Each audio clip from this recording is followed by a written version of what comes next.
पहाड़ों का राजा और हिरनी का प्यार, एक पहाड़ी कहानी। हिमालय के शानदार पहाड़ों में, जहां बर्फ से ढकी चोटियों को छूते बादल घूमते हैं, उस हिमालय में एक शक्तिशाली पहाड़ी बकरा रहता था जिसका नाम था वज्र। वज्र की आंखों में आग और सींगों में बिजली का जैसा घमंड था। वह पहाड़ों का राजा कहलाता था और उसके आदेश पर पहाड़ कांपते थे। लेकिन वज्र के साम्राज्य में एक कमजोर प्राणी उसे चुनौती देता था, एक सुंदर हिरनी, तारा। तारा जंगल की आत्मा थी, उसकी आंखों में झील का नीलापन और पैरों में हवा की गति थी। वज्र का क्रोध उसे छू नहीं पाता था, वह उसकी शांति भंग नहीं कर सकता था। एक दिन एक भयंकर तूफान ने पहाड़ों को हिला दिया। बर्फ का हिमस्खलन हुआ, जिसने जंगल के एक बड़े हिस्से को बर्बाद कर दिया। कई जानवर फंस गए, तारा उनमें से एक थी। वज्र को ये खबर मिली, लेकिन वह अपनी गर्म गुफा से हिलने को तैयार नहीं था। उसे किसी की चिंता नहीं थी, सिवाय अपने साम्राज्य की। लेकिन तारा उसके मन में रहने लगी थी। तब कुछ ऐसा हुआ जिसकी किसी ने उम्मीद नहीं की थी।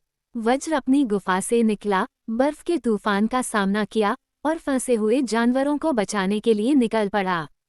उसने अपने शक्तिशाली सींगों का इस्तेमाल करके रास्ता बनाया और कमजोरों को सुरक्षित स्थान पर ले गया। आखिर में वह तारा तक पहुंचा। वह बर्फ में दबी हुई थी, उसकी आंखें बंद थीं। वज्र ने सावधानी से उसे बाहर निकाला और अपनी गर्मी से उसे बचाया। जब तारा की आंखें खुली, उसने वज्र को उसकी ओर दयालु नजरों से देखा। उस क्षण वज्र का अहंकार टूट गया।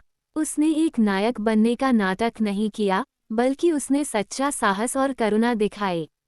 तूफान थम गया और सूरज ने पहाड़ों को चमकाया। वज्र अब सिर्फ पहाड़ों का राजा नहीं था, बल्कि उनके दिलों का भी राजा था।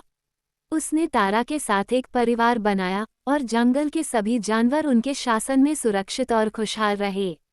इस कहानी से हमें ये सीख मिलती है कि सच्ची शक्ति ताकत में नहीं, बल्कि दया और करुणा में होती है। अपने अहंकार को छोड़कर ही हम दूसरों की मदद कर सकते हैं और बहादुरी दिखा सकते हैं। हर प्राणी का, चाहे वह कितना भी छोटा या कमजोर क्यों न हो, सम्मान और सुरक्षा का हक है। पहाड़ों के राजा और हिरनी की कहानी हमें याद दिलाती है कि खुशी सत्ता या साम्राज्य में नहीं, बल्कि प्रेम और दयालुता में मिलती है। ये हमें अपने दिलों को खोलने और सभी प्राणियों के प्रति सम्मान और करुणा का भाव रखने की प्रेरणा देती है। Thanks for watching. I hope you enjoy this alternative moral story.